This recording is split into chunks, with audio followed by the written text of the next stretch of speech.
بسم الله الرحمن الرحيم. أهلا بكم أبنائي وبناتي طلبة سنة 5 ابتدائي. النهاردة إن شاء الله عندنا ريفيو مراجعة on unit 1 على الوحدة الأولى كلها. هنراجع فيها على الكلمات المهمة اللي جت في الوحدة، وهنراجع على أهم قاعدة موجودة في الوحدة كلها اللي هي قاعدة كان وكانت وكود وكودنت. نبدأ مع بعض في أول كلمة. hobby هواية. painting الرسم. singing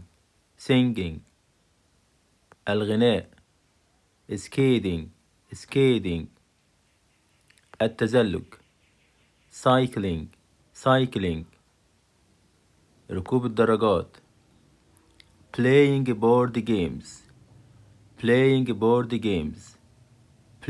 board games لعب ألعاب لوحية.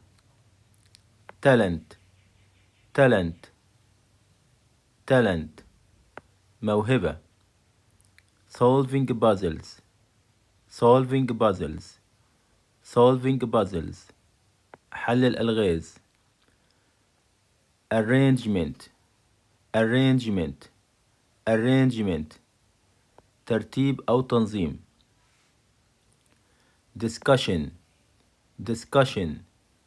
discussion مناقشة. creativity إبداع. leadership قيادة. caring for العناية بي. school club نادي مدرسي. بعد كده عندنا السيرفكس منت، يعني اللاحقة منت. اللاحقة منت يعني بتلحق بالكلمة، بتيجي بعدها. اللاحقة هنا هتغير الفعل، هتخليه اسم. تعال نشوف. enjoy يعني يستمتع. enjoyment متعة أو استمتاع. move يعني يتحرك، فعل بمعنى يتحرك. movement يعني الحركة. زي ما احنا شايفين حولت الفعل لاسم. السيرفكس منت، اللاحقة منت اللي بتيجي في آخر الكلمة، لو زودتها على الفعل هيتحول من فعل لاسم. تعال نشوف اللاحقة السيرفكس شيب. اللاحقة شيب هتعمل ايه في الكلمة؟ اللاحقة شيب هتحول الاسم لمعنى تاني خالص، زي كلمة friend صديق، هتبقى friendship صداقة. هو اسمه برضو، بس برضو المعنى مختلف. زي كلمة leader يعني قائد، هتبقى leadership يعني قيادة. يبقى اللاحقة ship حولت الاسم من معنى لمعنى تاني خالص. ويلا بينا نتعلم مع بعض أهم قاعدة جت في يونت 1 في الوحدة الأولى، قاعدة كان وقاعدة كود. تعال نشوف في نمبر 1 بيقول لي ايه. ability in the present.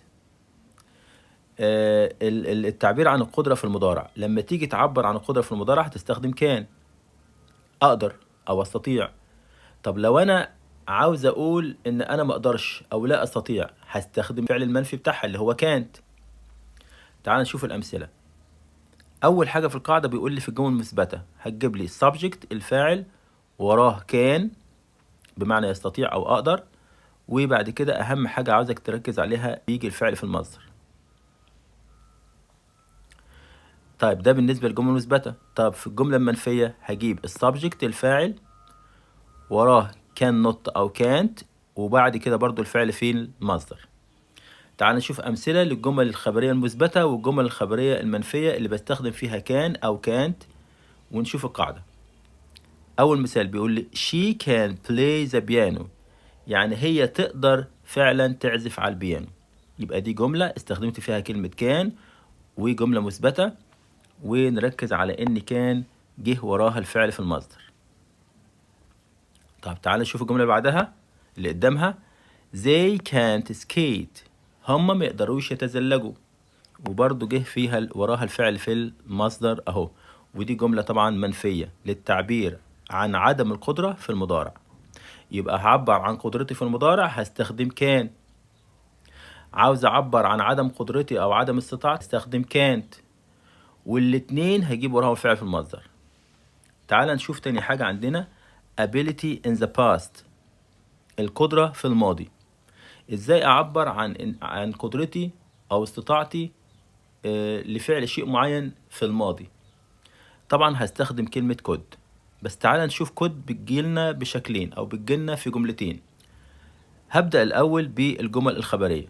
هجيب السبجكت الفاعل ورا منه could، وخلي بالك could ال silent لا تنطق، وهجيب الفعل في المصدر. ده دي could لما اجيبها في جملة خبرية مثبتة في الماضي عشان اقول انا كنت اقدر اعمل شيء معين. في النوع التاني من الجمل اللي هو الجمل المنفية، هجيب السبجكت الفاعل وراها could not او couldn't المنفية، ووراها برضو الفعل في المصدر. طيب تعال نشوف الجمل اللي عندنا. I could read stories when I was 6. أنا كنت أقدر أقرأ قصص لما كان عندي 6 سنين. طبعا زي ما أنت شايف جبنا could ووراها الفعل في المصدر. وليه استخدمنا could هنا ما استخدمناش كان؟ لأن بيقول لي was الجملة في الماضي. يبقى لما أتكلم في الماضي ما بستخدمش ولا كان ولا can't، بستخدم يا إما could يا إما couldn't. تعال نشوف المثال الأخير. She couldn't draw when she was young. هي ما كانتش تقدر ترسم لما كانت صغيرة. استخدمنا couldn't المنفية للتعبير على ان هي ما كانتش تقدر تعمل فعل معين في الماضي، ووراها برضو الفعل في المصدر. وكده نكون خلصنا، والسلام عليكم ورحمة الله وبركاته. بسم الله الرحمن الرحيم. اهلا بكم ابنائي وبناتي طلبة سنة 5 ابتدائي. ان شاء الله النهاردة هنبدأ نراجع على كل البراجرافات اللي جت في يونت 1 في الوحدة الاولى. كل باراجراف من دول هتسمعه كتير علشان تبدأ تحفظ منه مجموعة افكار تستخدمها في الامتحان. اول باراجراف بعنوان Happy Talent Show، عرض مواهب الهوايات. Next week الأسبوع القادم our class will have a Happy Talent Show class. فصلنا هيكون عنده عرض مواهب الهوايات الصفي. Some students بعض الطلبة will show هيعرضوا their drawing رسوماتهم، painting لوحاتهم، and crafting with paper والأعمال الورقية اليدوية. Others آخرون will perform by playing the piano. وآخرون هيؤدوا بالعزف على البيانو singing أو الغناء or coloring أو التلوين. Many students كثير من الطلبة enjoy hobbies بيستمتعوا بالهوايات like cycling مثل ركوب الدراجات، skating التزلج، solving puzzles حل الألغاز، or playing board games on weekends أو لعب الألعاب اللوحية on weekends يعني في أجازات نهاية الأسبوع. This talent show وعرض المواهب ده will be amazing هيكون مدهش and everyone وكل واحد can share their joy يقدر يشارك فرحته with the class مع الصف. بعد كده عندنا باراجراف بعنوان hobbies really count، الهوايات مهمة حقا. hobbies are activities، الهوايات هي الأنشطة اللي that people love to do in their free time، اللي الناس بتحب تعملها في وقت فراغهم. because علشان they bring joy، علشان الهوايات دي بتجلب لهم الفرحة والسعادة. they help us relax، الهوايات دي بتساعدهم على الاسترخاء.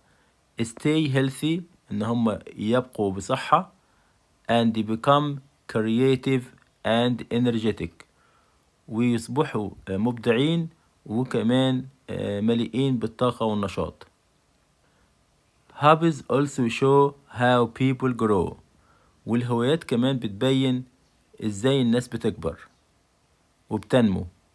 Many children أطفال كتيرة may learn new skills. ممكن يتعلموا مهارات جديدة like drawing مثل الرسم، painting التلوين or writing أو الكتابة.